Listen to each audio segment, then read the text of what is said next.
His departure.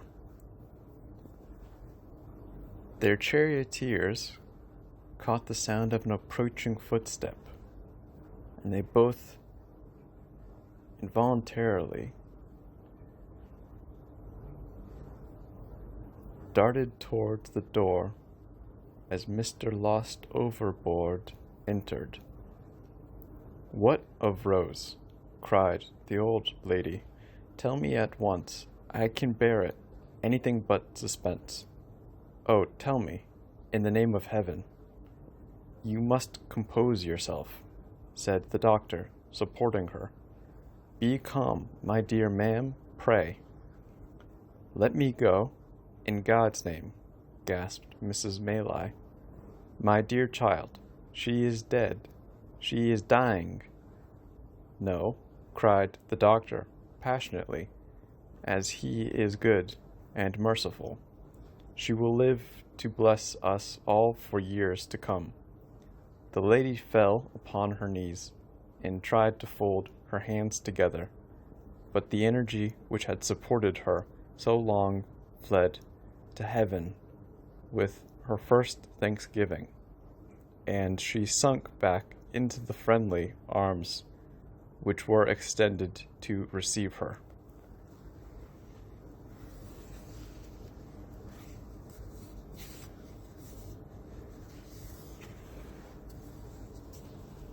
Upon the very same night when Nancy, having lulled Mr. Sikes to sleep, hurried on her self-imposed mission to Rose Maylie, there advanced towards London by the Great North Road 2 persons upon whom it is expedient that this history should bestow some attention.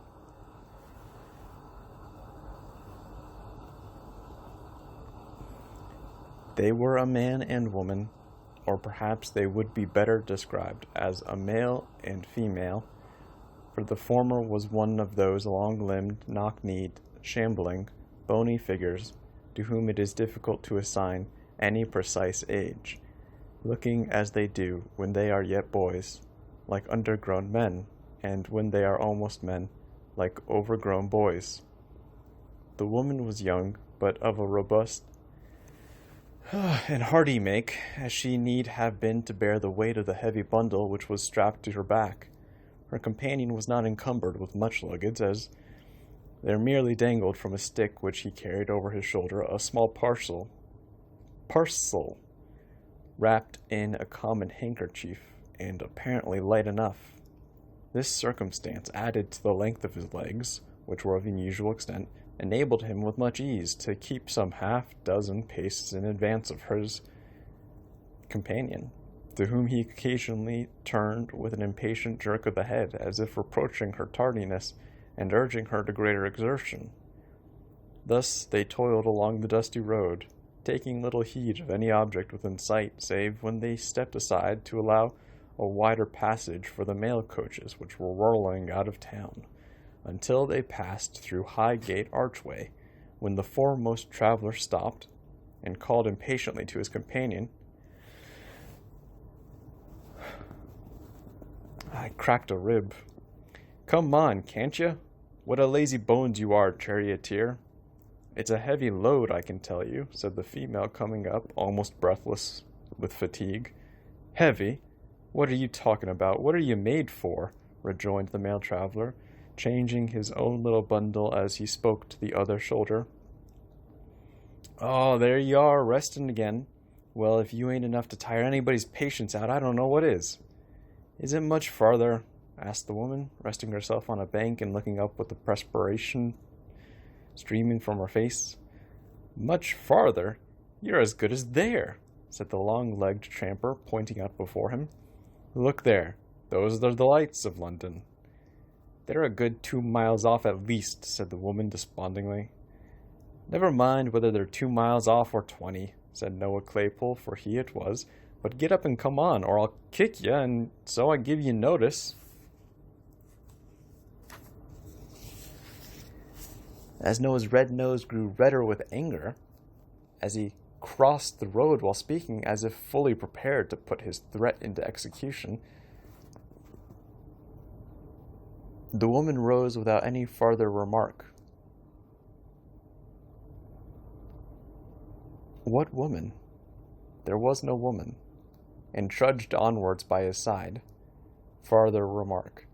Where do you mean to stop for the night, Noah? She asked, after they had walked a few hundred yards. How should I know? Replied Noah, whose temper had been considerably impaired by walking. Near, I hope, said Charioteer.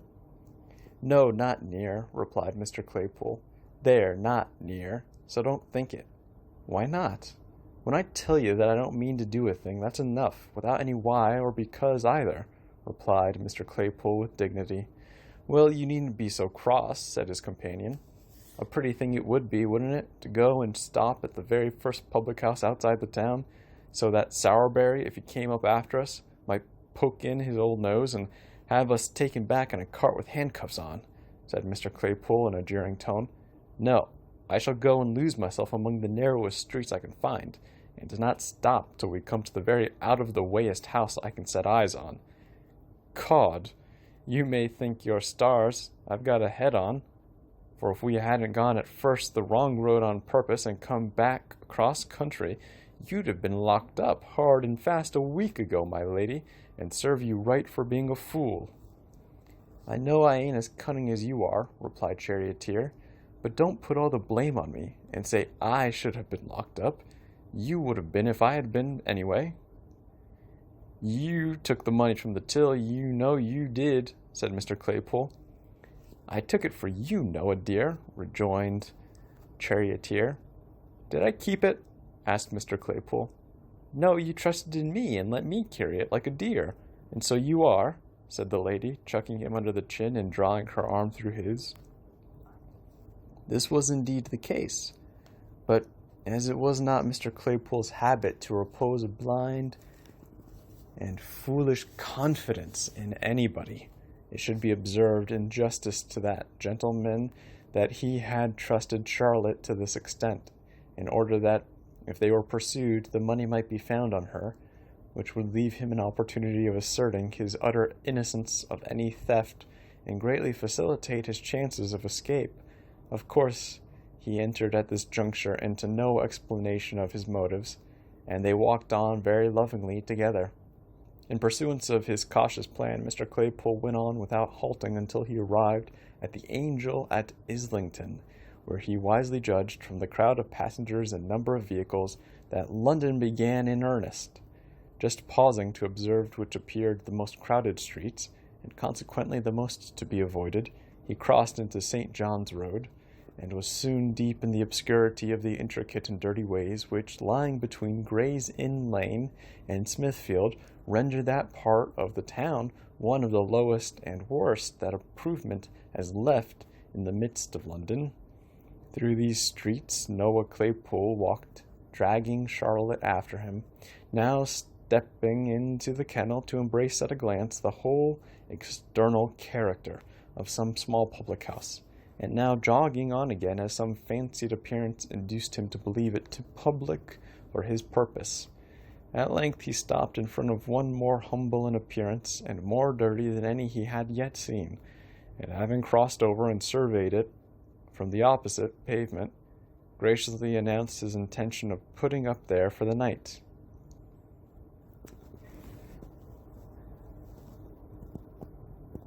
So, give us the bundle, said Noah, unstrapping it from the woman's shoulders and slinging it over his own. And don't you speak except when you're spoken to. What's the name of the house? T.H.R. 3 what? Cripples, said Charlotte. 3 cripples, repeated Noah. And a very good sign, too. Now then, keep close at my heels and come along. With these injunctions, he pushed the rattling door with his shoulder and entered the house, followed by his companion. There was nobody in the bar but a young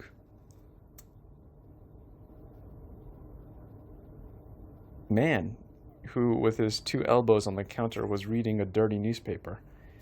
He stared very hard at Noah, and Noah stared very hard at him. If Noah had been attired in his charity boy's dress, There might have been some reason for the young man's opening his eyes so wide, but as he had discarded the coat and badge and wore a short smock frock over his leathers, there seemed no particular reason for his appearance exciting so much attention in a public house.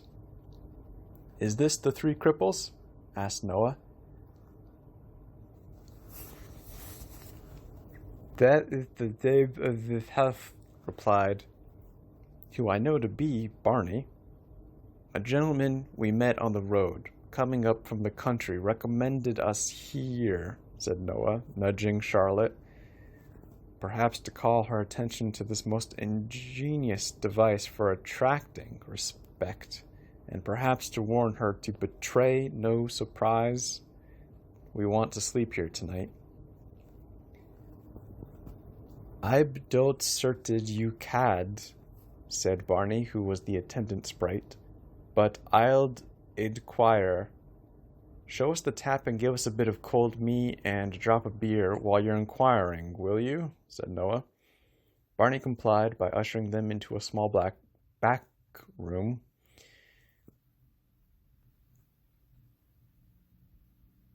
And setting the required viands before them, having done which, he informed the travelers that they could be lodged that night, and left the amiable couple to their refreshment. Now, this back room was immediately behind the bar and some steps lower, so that any person connected with the house, undrawing a small curtain which concealed a single pane of glass fixed in the wall of the last named apartment. Oh, I gotta read this better. These things are so hard to follow. Now, this back room was immediately behind the bar, and some steps lower, so that any person connected with the house, undrawing a small curtain which concealed a single pane of glass fixed in the wall of the last named apartment, about 5 feet from its flooring, could not only look down upon any guests in the back room without any great hazard of being observed, the glass being in the dark angle of the wall, between which and a large upright beam the observer had to thrust himself, but could, by applying his ear to the partition, ascertain with tolerable distinctness their subject of conversation. The landlord of the house had not withdrawn his eye from this place of espial for 5 minutes, and Barney had only just returned from making the communication above related, when Fagin, in the course of his evening's business, came into the bar. Oh, so it's not Fagin. In the course of his evening's business, came into the bar to inquire after some of his young pupils. "Hush," said Barney. "Strangers in the next room." "Strangers?" repeated the old man in a whisper. "Ah, and rub-uns too," added Barney.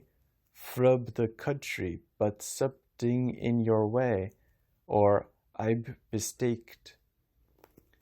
Fagin appeared to receive this communication with great interest, and mounting on a stool, cautiously applied his eye to the pane of glass, from which secret post he could see Mr. Claypool taking cold beef from the dish, and porter from the pot, and administering homeopathic doses of both to Charlotte, who sat patiently by, eating and drinking at his pleasure. "Aha!" whispered Mr. Fagin, looking round to Barney. "I like this fellow's looks. He'd be of use to us. He knows how to train the girl already. Don't make as much noise as a mouse, my dear, and let me hear him talk. Let me hear him." Mr. Fagin again applied his eye to the glass, and turning his ear to the partition, listened attentively, with a subtle and eager look upon his face that might have appertained to some old goblin. "So I mean to be a gentleman," said Mr. Claypool, kicking out his legs and continuing a conversation, the commencement of which Fagin had arrived too late to hear. "No more jolly old coffin, Charlotte, but a gentleman's life for me, and if you like, you shall be a lady." "I should like that well enough, dear," replied Charlotte, "but Tills ain't to be emptied every day, and people to get clear off after it. Tills be blowed, said Mr. Claypool. There's more things besides tills to be emptied.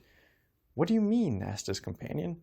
Pockets, women's ridicules, houses, mail coaches, banks, said Mr. Claypool, rising with the porter. But you can't do all that, dear, said Charlotte. I shall look out to get into company with them as I can, replied Noah. They'll be able to make us useful some way or another.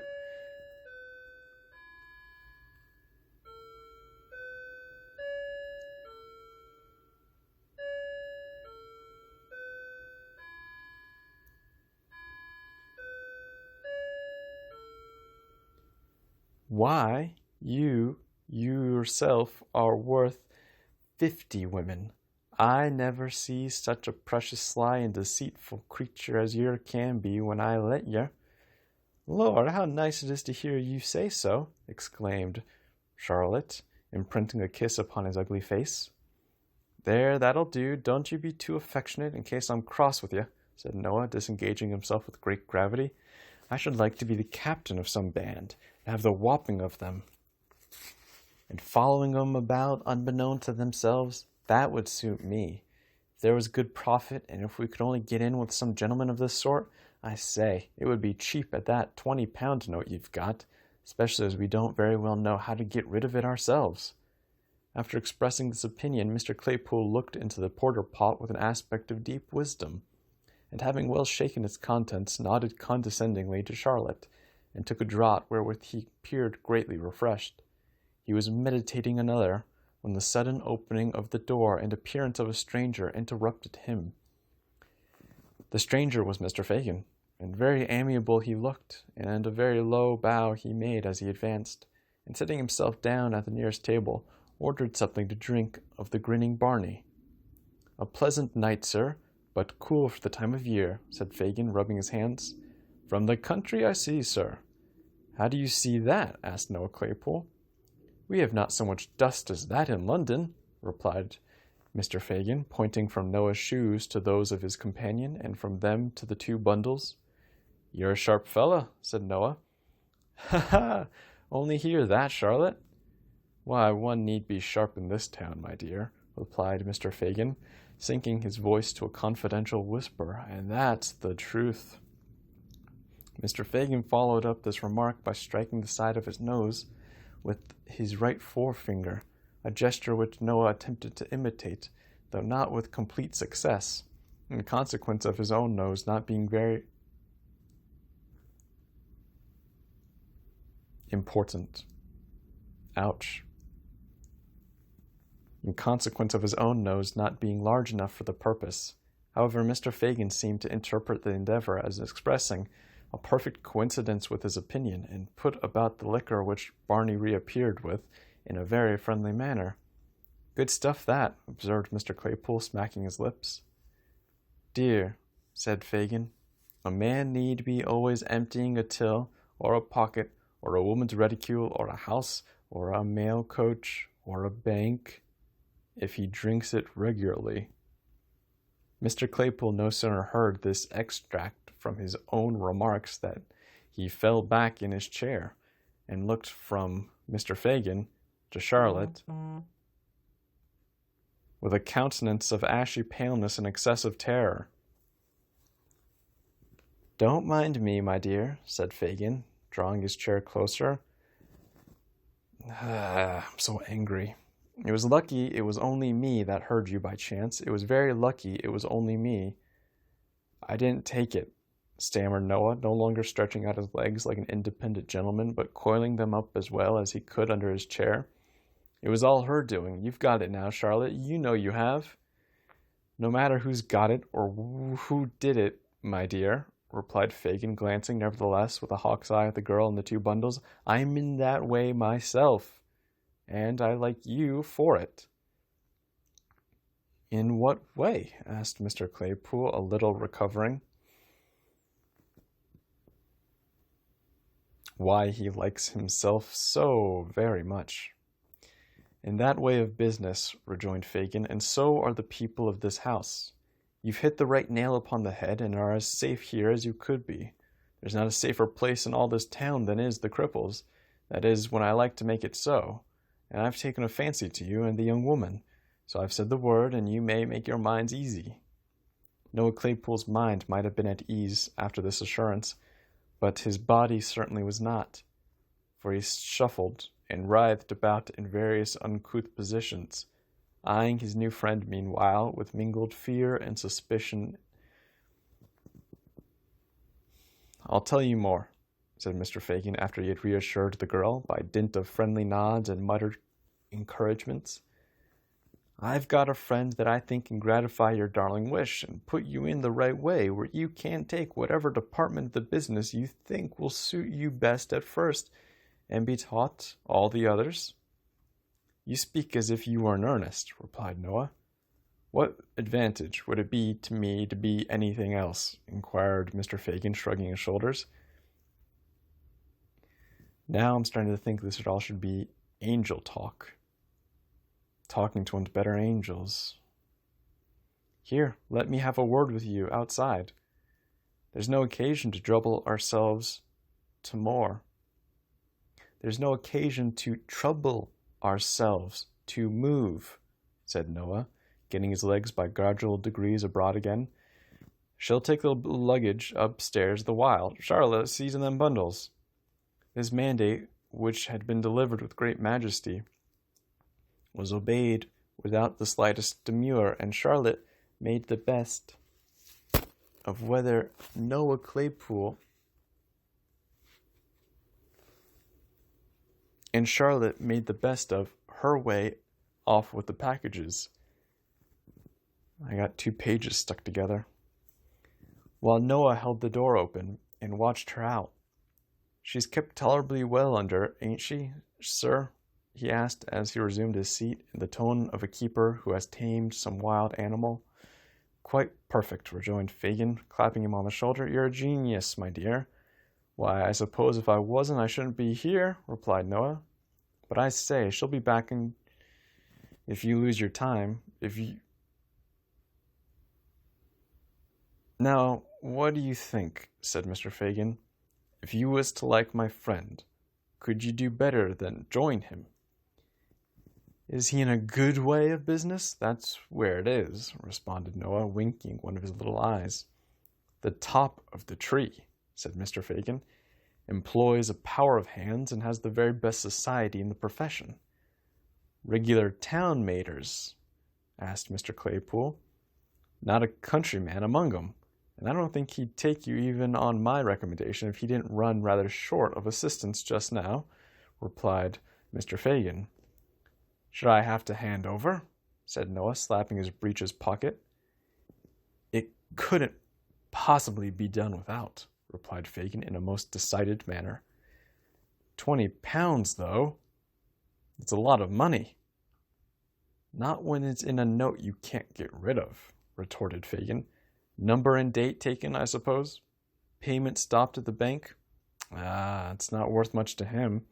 It'll have to go abroad, and he couldn't sell it for a great deal in the market." "When could I see him?" asked Noah doubtfully. "Tomorrow morning," replied Mr. Fagin. "Where?" "Here." Said Noah. "What's the wages?" "Live like a gentleman. Board and lodging, pipes and spirits free. Half of all you earn, and half of all the young woman earns," replied Mr. Fagin.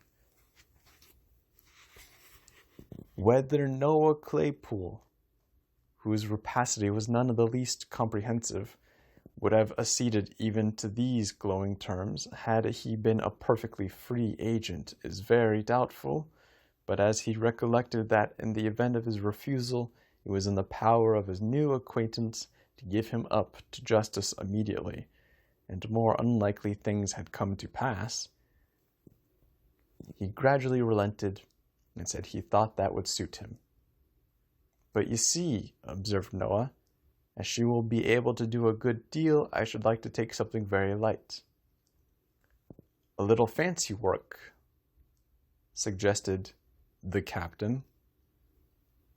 "Something of that sort," replied Noah. "What do you think would suit me now?" Something not too trying for the strength, and not very dangerous, you know, that's the sort of thing. I heard you talk of something in the spy way upon the others, my dear, said the galley slave. My friend wants somebody who would do that very much. Why, I did mention that, and I shouldn't mind turning my hand to it sometimes, rejoined Mr. Claypool slowly, but it wouldn't pay by itself, you know. That's true, observed the galley slave, ruminating, or pretending to ruminate. No, it might not. What do you think, then? Asked Noah, anxiously regarding him. Something in the sneaking way, where it was pretty sure to work, and something in the sneaking way, where it was pretty sure work, and not much more risk than being at home. What do you think of the old ladies? Asked the galley slave. There's a good deal of money made in snatching their bags and parcels and running round the corner. Don't they holler out a good deal and scratch sometimes? Asked Noah, shaking his head. I don't think that would answer my purpose. Why I like myself so much. Ain't there any other line open? Stop, said the galley slave, laying his hand on Noah's knee. The kinchin lay. What's that? Demanded Mr. Claypool.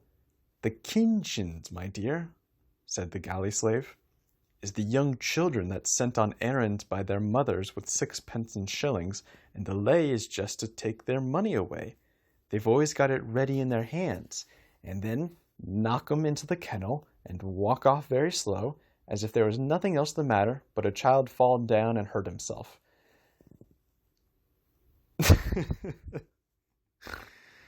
Ha ha, roared Mr. Claypool, kicking up his legs in an ecstasy.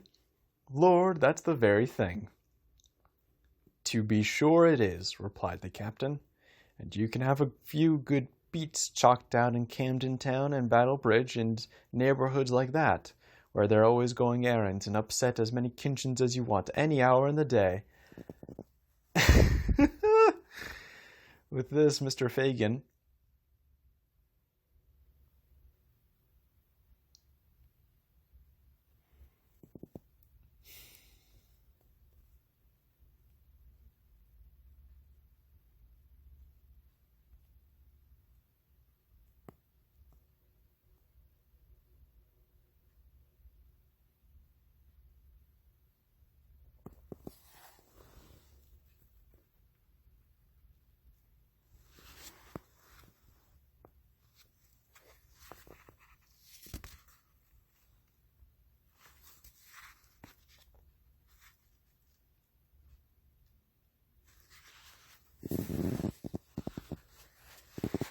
Oliver continues refractory.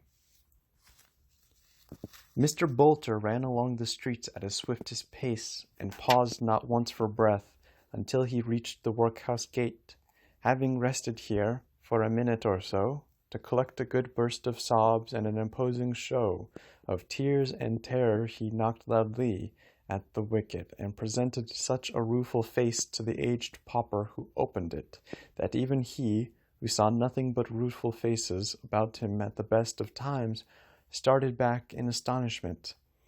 Why, what's the matter with the boy? said the old pauper. Monks, monks, cried Mr. Bolter with well-affected dismay, and in tones so loud and agitated that they not only caught the ear of Monks himself, who happened to be hard by, but alarmed him so much that he rushed into the yard without his cocked hat, which is a very curious and remarkable circumstance, as showing that even a beetle, acted upon by a sudden and powerful impulse, may be afflicted with a momentary visitation of loss of self-possession and forgetfulness of personal dignity. Oh, Monks, sirs, said Mr. Bolter. Oliver, sir. Oliver has... What? Interposed Monks, with a gleam of pleasure in his metallic eyes. Not run away, he hasn't. Run away, has he, Mr. Bolter? No, Sir, no, not run away, sir, but he's turned vicious, replied Mr. Bolter. He tried to murder me, sir, and then he tried to murder Charioteer, and then Mrs. Oh, what a dreadful pain it is, such agony. Please, sirs. And here Mr. Bolter writhed and twisted his body into an extensive variety of eel-like positions, thereby giving Monks to understand that from the violent and sanguinary onset of Oliver Twist he had sustained severe internal injury and damage, from which he was at that speaking suffering the acutest torture.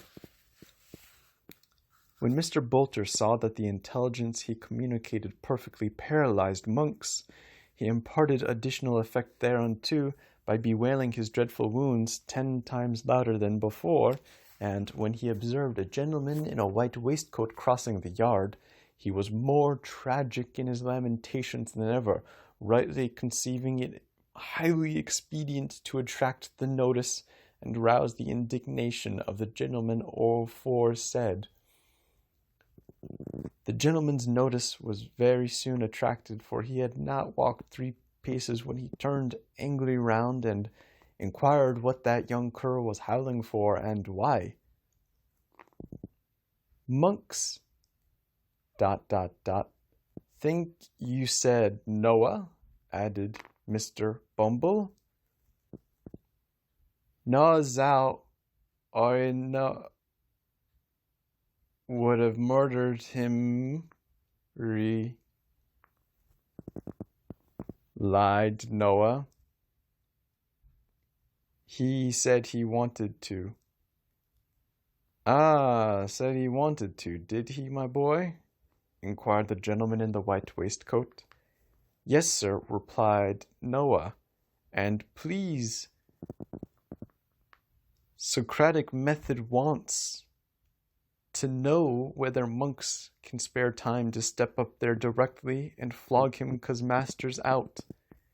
Certainly, my boy, certainly, said the gentleman in the white waistcoat, smiling benignly and patting Mr. Bolter's head, which was about 3 inches higher than his own. You're Mr. Bolter's with your cane, and see what's best to be done. Don't spare him. No, I will not, sir, replied the beadle, adjusting the wax end, which was twisted round the bottom of his cane for purposes of parochial flagellation. Tell Sowerberry not to spare him either. They'll never die anything with him without stripes and bruises, said the Christian in compensation. Gentleman in the white waistcoat. I'll take care, sir, replied the beadle, and the cocked hat and cane have been by this time adjusted to their owner's quantum satis, fortune, like for Romans. Miss Monks and the new clothes betook themselves with all speed to the undertaker's shop.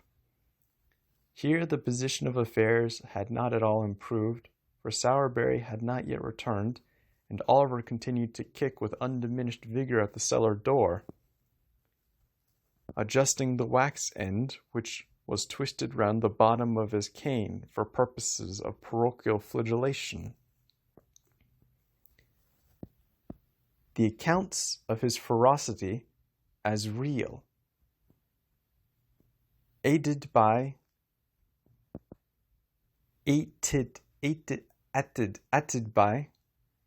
Mrs. and Charioteer, not to say Sowerberry,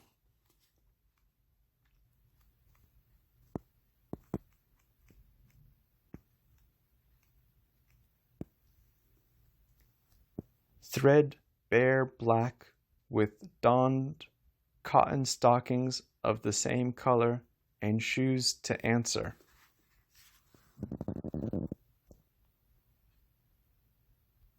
Were of so startling a emperor that Mr. Bumble judged it prudent to parley before opening the door.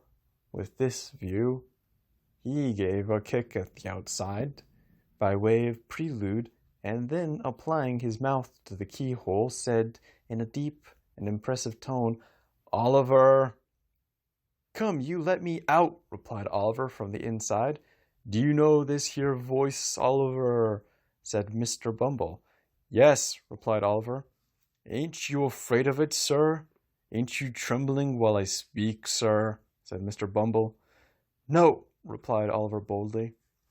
An answer so different from the one he had expected to elicit, and was in the habit of receiving, staggered Mr. Bumble not a little. He stepped back from the keyhole, drew himself up to his full height, and looked from one to another of the three bystanders in a mute astonishment. "Oh, you know, Mr. Bumble, he must be mad," said Mrs. Sowerberry. "No boy in half his senses could venture to speak so to you." "It's not madness, ma'am," replied Mr. Bumble after a few moments of deep meditation. "It's meat." "What?" exclaimed Mrs. Sowerberry. "Meat, ma'am, meat," replied Bumble, with stern emphasis. "You've overfed him, ma'am. You've raised an artificial soul and spirit in him, ma'am, unbecoming a person of his condition, as the board, Mrs. Sowerberry, who are practical philosophers, will tell you. What have paupers to do with soul or spirit either? It's quite enough that we let 'em have live bodies. If you had kept the boy on gruel, ma'am, this would never have happened." "Dear, dear," ejaculated Mrs. Sowerberry, piously raising her eyes to the kitchen ceiling. "This comes of being liberal." The liberality of Mrs. Sowerberry to Oliver had consisted in a profuse bestowal upon him of all the dirty odds and ends which nobody else would eat, so that there was a great deal of meekness and self-devotion in her voluntarily remaining under Mr. Bumble's heavy accusation, of which, to do her justice, she was wholly innocent in thought, word, or deed. "Ah," said Mr. Bumble, when the lady brought her eyes down to earth again, "the only thing that can be done now that I know of is to leave him in the cellar for a day or so till he's a little starved down, and then to take him out and keep him on gruel all through his apprenticeship. He comes of a bad family, excitable natures, Mrs. Sowerberry. Both the nurse and doctor said that mother of his made her way here against difficulties and pain that would have killed any well-disposed woman weeks before." At this point of Mr. Bumble's discourse, Oliver, just hearing enough to know that some further allusion was being made to his mother, recommenced kicking with a violence which rendered every other sound inaudible. Sowerberry returned at this juncture, and Oliver's offence having been explained to him, with such exaggerations as the ladies thought best calculated to rise his ire, he unlocked the cellar door in a twinkling and dragged his rebellious apprentice out by the collar. Oliver's clothes had been torn in the beating he had received, his face was bruised and scratched, and his hair scattered over his forehead. The angry flush had not disappeared, however, and when he was pulled out of his prison, he scowled boldly on Noah, and looked quite undismayed. "Now, you're a nice young fellow, aren't you?" said Sowerberry, giving Oliver a shake and a sound box on the ear. "He called my mother names," replied Oliver sullenly. "Well, and what if he did, you little ungrateful wretch?" said Mrs. Sowerberry. "She deserved what he said and worse." "She didn't," said Oliver. "She did," said Mrs. Sowerberry. "It's a lie," said Oliver. Mrs. Sowerberry burst into a flood of tears. This flood of tears left Sowerberry no alternative. If he had hesitated for one instant to punish Oliver most severely, it must be quite clear to every experienced reader that he would have been, according to all precedents and precedents in disputes of matrimony, established a brute, an unnatural husband, an insulting creature, a base imitation of a man, and various other agreeable characters too numerous for recital within the limits of this chapter. To do him justice, he was, as far as his power went, it was not very extensive, kindly disposed towards the boy, perhaps because it was his interest to be so, perhaps because his wife disliked him.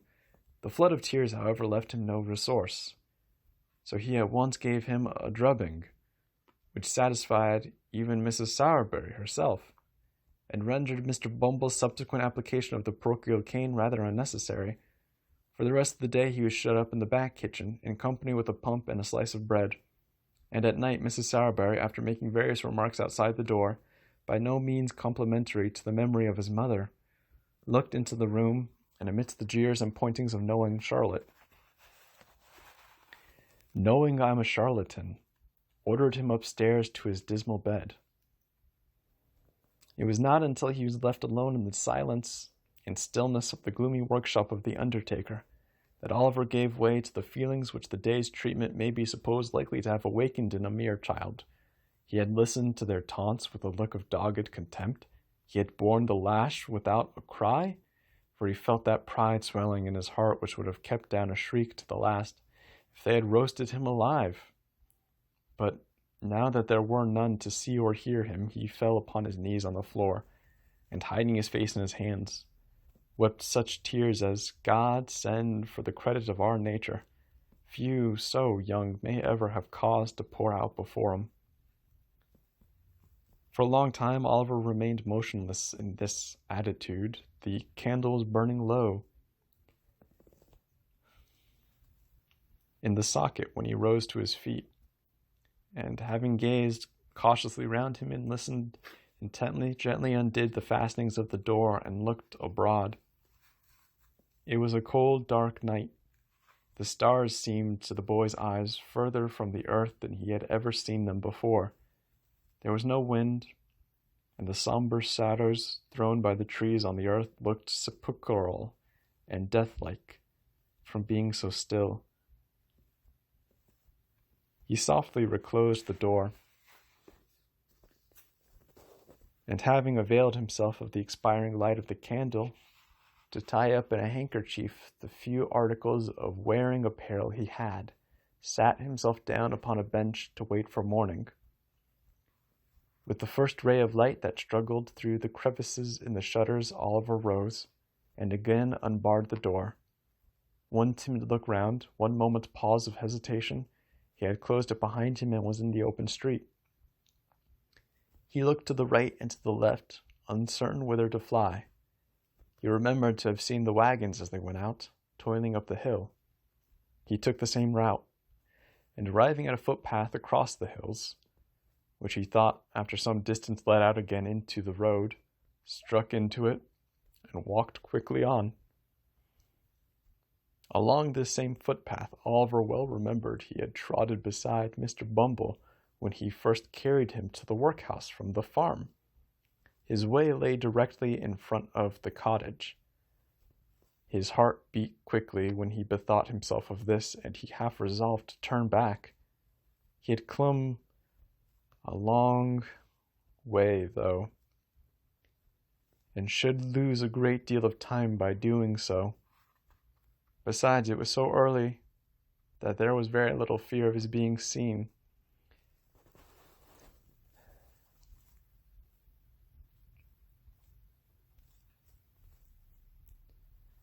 So he walked on. He reached the house. There was no appearance of its inmates at that early hour. Oliver stopped and peeped into the garden. A child was weeding one of the little beds, and as he stopped, he raised his pale face and disclosed the features of one of his former companions. Oliver felt glad to see him before he went, for, though younger than himself, he had been his little friend and playmate. They had been beaten and starved and shut up together, many and many a time.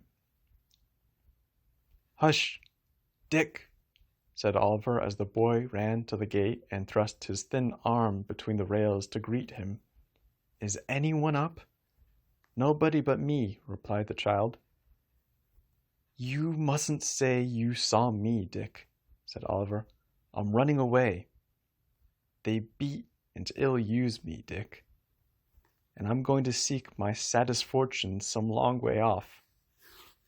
I don't know where." "How pale you are!"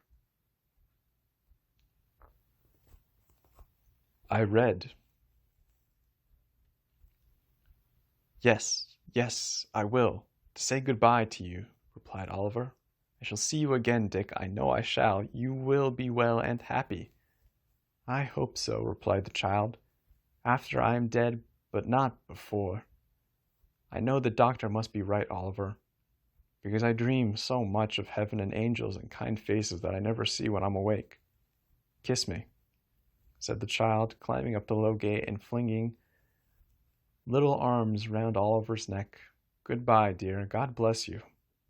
The blessing was from a young child's lips, but it was the first that Oliver had ever heard invoked upon his head, and through all the struggles and sufferings of his afterlife, through all the troubles and changes of many weary years, he never once forgot it.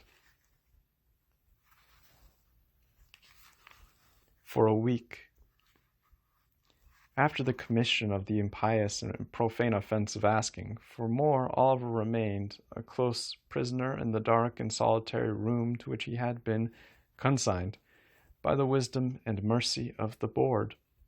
It appears at first sight not unreasonable to suppose that, if he had entertained her becoming feeling of respect for the prediction of the gentleman in the white waistcoat, he would have established that sage individual's prophetic character once and forever by tying one end of his pocket handkerchief to a hook in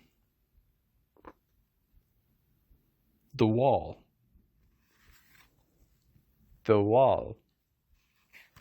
and attaching himself to the other.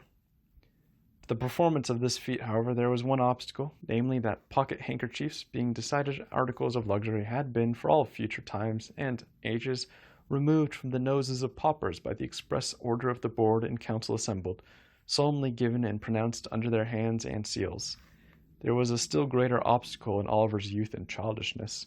He only cried bitterly all day, and when the long dismal night came on, he spread his little hands before his eyes to shut out the darkness, and crouching in the corner tried to sleep, ever and anon waking with a start and tremble, and drawing himself closer and closer to the wall, as if to feel even its cold hard surface where protection in the gloom and loneliness which surrounded him.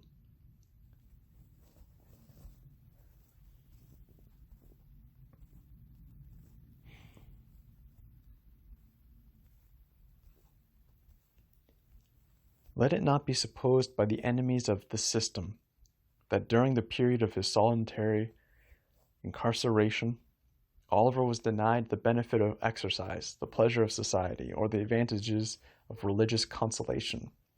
As for exercise, it was nice cold weather, and he was allowed to perform his ablutions every morning under the pump in a stone yard in the presence of Mr. Bumble, who prevented his catching cold, and caused a tingling sensation to pervade his frame by repeated applications of the cane. As for society, he was carried every other day into the hall where the boys dined, and there sociably flogged as a public warning and example, and so far from being denied the advantages of religious consolation, he was kicked into the same apartment every evening at prayer time, and there permitted to listen to and console his mind with a general supplication of the boys, containing a special clause therein, inserted by the authority of the board, in which they entreated to be made good, virtuous, contented, and obedient, and to be guarded from the sins and vices of Oliver Twist, whom the supplication distinctly set forth to be under the exclusive patronage, protection, powers of wickedness, and an article direct from the manufactory of the devil himself. It chanced one morning, while Oliver's affairs were in this auspicious and comfortable state, that Mr. Gamfield, chimney sweeper, was wending his way down the High Street, deeply cogitating in his mind his ways and means of paying certain arrears of rent, for which his landlord had become rather pressing.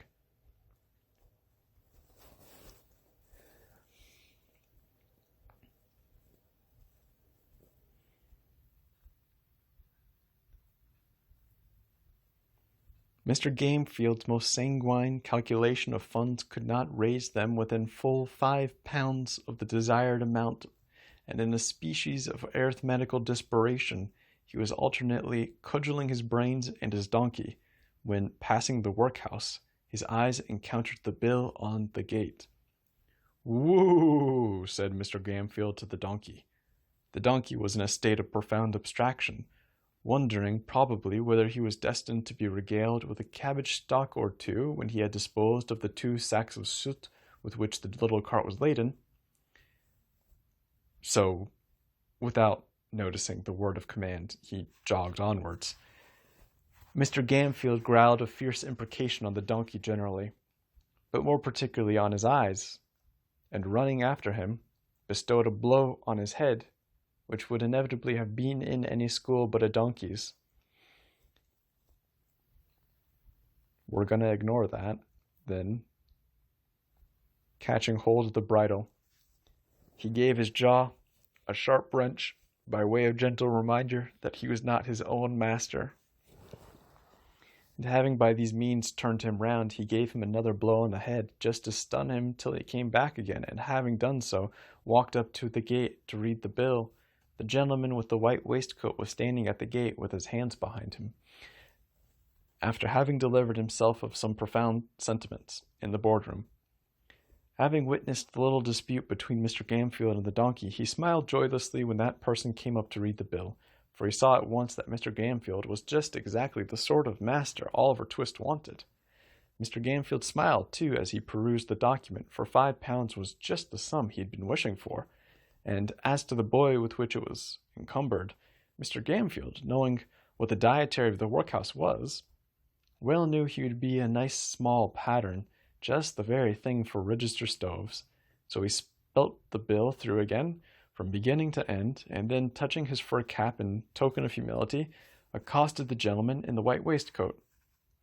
"This here boy, sir, what the parish wants to prentice," said Mr. Gamfield. "Yes, my man," said the gentleman in the white waistcoat, with a condescending smile. "What of him?" "If the parish would like him to learn a light, pleasant trade in a good, respectable chimbley sweep of business," said Mr. Gamfield, "I wants a prentice, and I'm ready to take him." "Walk in," said the gentleman with the white waistcoat, and Mr. Gamfield, having lingered behind to give the donkey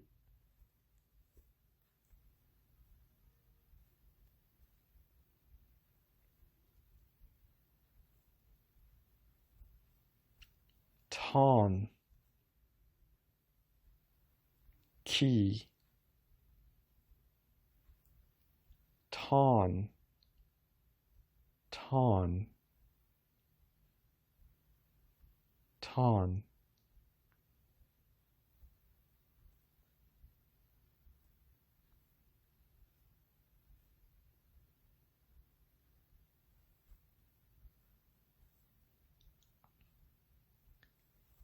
donkey, another blow on the head, and another wrench of the jaw as a caution not to run away in his absence, followed the gentleman with the white waistcoat into the room where Oliver had first seen him. "It's a nasty trade," said Mr. Limpkins, when Gamfield had again stated his wish. "Young boys have been smothered in chimneys before now," said another gentleman. "That's a 'cause they damped the straw afore they let it in the chimbley to make 'em come down again," said Gamfield. "That's all smoke, and no blaze. Whereas, smoke ain't of no use at all in making a boy come down. It only sends him to sleep, and that's what he likes. Boys is very obstinate and very lazy, gentlemen, and there's nothing like a good hot blaze to make 'em come down with a run. It's humane, too, gentlemen, 'cause even if they're stuck in the chimbley, roasting their feet makes 'em struggle to extricate themselves." The gentleman in the white waistcoat appeared very much amused with this explanation, but his mirth was speedily checked by a look from Mr. Limpkins. The board then proceeded to converse among themselves for a few minutes, but in so low proceed a tone that the words saving of expenditure look well in the echo. Continues. Have a printed report published were alone audible, and they only chanced to be heard on account of their being very frequently repeated with great emphasis. At length the whispering ceased, and the members of the board, having resumed their seats in their solemnity, Mr. Limbkins said, "Motive. We have considered your proposition, and we don't approve of it." "Motive. Not at all," said the gentleman in the white waistcoat. "Motive? Decidedly not," added the other members. "Motive.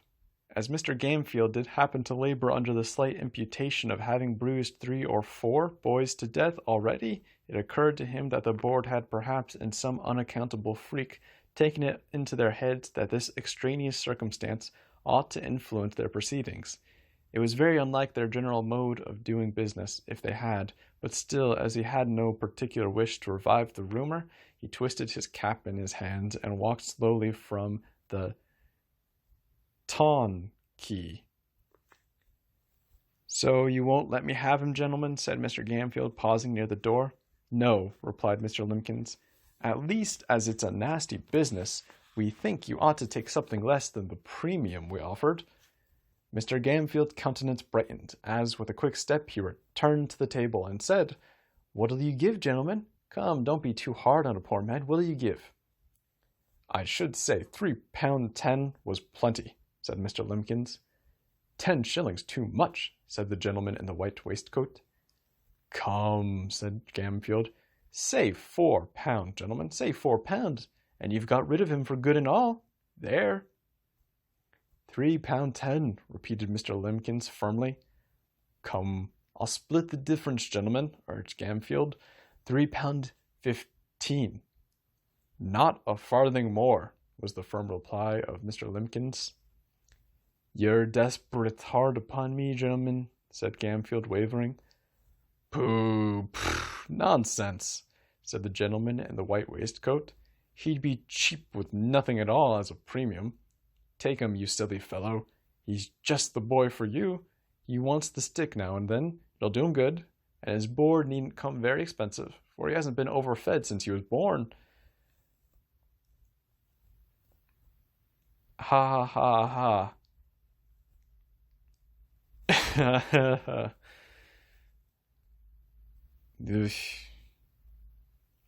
Mr. Gamfield gave an arch look on the faces round the table, and observing a smile on all of them, gradually broke into a smile himself. The bargain was made, and Mr. Bumble was at once instructed that Oliver Twist and his indentures were to be conveyed before the magistrate for signature and approval that very afternoon. In pursuance of this determination, little Oliver, to his excessive astonishment, was released from bondage and ordered to put himself into a clean shirt. He had hardly achieved this very unusual gymnastic performance when Mr. Bumble brought him with his own hands a basin of gruel and the holiday allowance of 2 ounces and a quarter of bread, at sight of which Oliver began to cry very piteously, thinking, not unnaturally, that the board must have determined to kill him for some useful purpose, or they never would have begun to fatten him up in this way. "Don't make your eyes red, Oliver, but eat your food, and be thankful," said Mr. Bumble in a tone of impressive pomposity. "You're going to be made apprentice of, Oliver." "Apprentice, sir?" said the child, trembling. "Yes, Oliver," said Mr. Bumble. "The kind and blessed gentlemen, which is so many parents to you, Oliver, when you've none of your own, are going to prentice you, and to set you up in life, and make a man of you, and though the expense to the parish is £3.10, £3.10, Oliver, 70 shillings, 146 pences, and all for a naughty orphan which nobody can love." As Mr. Bumble paused to take breath after delivering this address in an awful voice, the tears rolled down the poor child's face, and he sobbed bitterly. "Come," said Mr. Bumble, somewhat less pompously, for it was gratifying to his feelings to observe the effect of his eloquence had produced. Come, Oliver, wipe your eyes with the cuffs of your jacket, and don't cry into your gruel. That's a very foolish action, Oliver. It certainly was, for there was quite enough water in it already. On their way to the magistrate's, Big Brother instructed Oliver that all he would have to do would be to look very happy and say, when the gentleman asked him if he wanted to be apprenticed, that he should like it very much indeed, both of which injunctions Oliver promised to obey, the more readily forgotten, as Mr. Bumble threw in a gentle hint, that if he failed in either particular, there was no telling what would be done to him. When they arrived at the office, he was shut up in a little room by himself and admonished by Mr. Bumble to stay there until he came back to him. Fetch him. There the boy remained with a palpitating heart for half an hour, at the expiration of which time Mr. Bumble thrust in his head, unadorned with a cocked hat, and said aloud, "Now, Oliver, my dear, come to the gentleman." As Mr. Bumble said this, he put on a grim and threatening look, and added in a low voice, "Mind what I told you, you young rascal." Oliver stared innocently in Mr. Bumble's face at this somewhat contradictory style of address, but that gentleman prevented his offering any remark thereupon. I did forget, by leading him at once into an adjoining room, the door of which was open. It was a large room with a great window, and behind a desk sat two turnkeys, old gentlemen with powdered heads, one of whom was reading the newspaper, while the other was perusing, with the aid of a pair of tortoise-shell spectacles, a small piece of parchment which lay before him. Mr. Limbkins was standing in front of the desk on one side, and Mr. Gamfield, with a partially washed face, on the other, while 2 or 3 buff-looking men in top boots were lounging about. The old gentleman with the spectacles gradually dozed off over the little bit of parchment, and there was a short pause as after Oliver had been stationed by Mr. Bumble in front of the desk. "This is the boy, your worship," said Mr. Bumble. The old gentleman who was reading the newspaper raised his head for a moment and pulled the other old gentleman by the sleeve, whereupon the last mentioned old gentleman woke up. "Oh, is this the boy?" said the old gentleman. "This is him, sir," replied Mr. Bumble. "Bow to the magistrate, my dear." Oliver roused himself and made his best obeisance, but he said it wrong. Obeisance. He had been wondering, with his eyes fixed on the magistrate's powder, whether all boards were born with that white stuff on their heads, and wear boards from thenceforth on that account. "Well," said the old gentleman, "I suppose he's fond of chimney sweeping?" "He dotes on it, your worship," replied Bumble, giving Oliver a sly pinch to intimate that he had better not say he didn't. "And he will be a sweep, will he?" inquired the old gentleman. "If we was to bind him to any other trade tomorrow, he'd run away simultaneously, your worship," replied Bumble. "And this man that's to be his master, you, sir, you'll treat him well, feed him, and do all that sort of thing, will you?" said the old gentleman. "When I says I will, I means I will," replied Mr. Gamsfield doggedly. "You're a rough speaker, my friend, but you look an honest, open-hearted man," said the old gentleman, turning his spectacles in the direction of the candidate for Oliver's premium, whose villainous countenance was a regular stamped receipt for cruelty. But the magistrate was half blind and half childish, so he couldn't reasonably be expected to discern what other people did. "I hope I am, sir," said Mr. Gamfield with an ugly leer. "I have no doubt you are, my friend," replied the old gentleman, fixing his spectacles more firmly on his nose and looking about him for the inkstand. It was the critical moment of Oliver's fate. If the inkstand had been where the old gentleman thought it was, he would have dipped his pen into it and signed the indentures, and Oliver would have been straightway hurried off. But, as it chanced to be immediately under his nose, where he slept, it followed as a matter of course that he looked all night over his desk for it, without finding it, and hoping in the course of the kiss, his search to look straight before him, his gaze encountered the pale and terrified face of Oliver Twist, who, despite all the admonitory looks and pinches of Bumble, was regarding the very repulsive countenance of his future master with a mingled expression of horror and fear, too palpable to be mistaken even by a half-blind magistrate.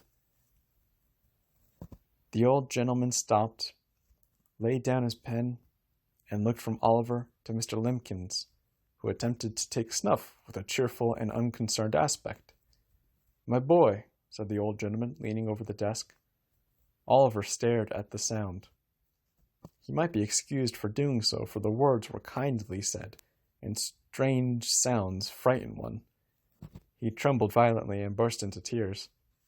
"My boy," said the old gentleman, "you look pale and alarmed. What is the matter?" "Stand a little away from him, Beetle," said the other magistrate, laying aside the paper and leaning forward with an expression of some interest. "Now, boy, tell us, what's the matter? Don't be afraid."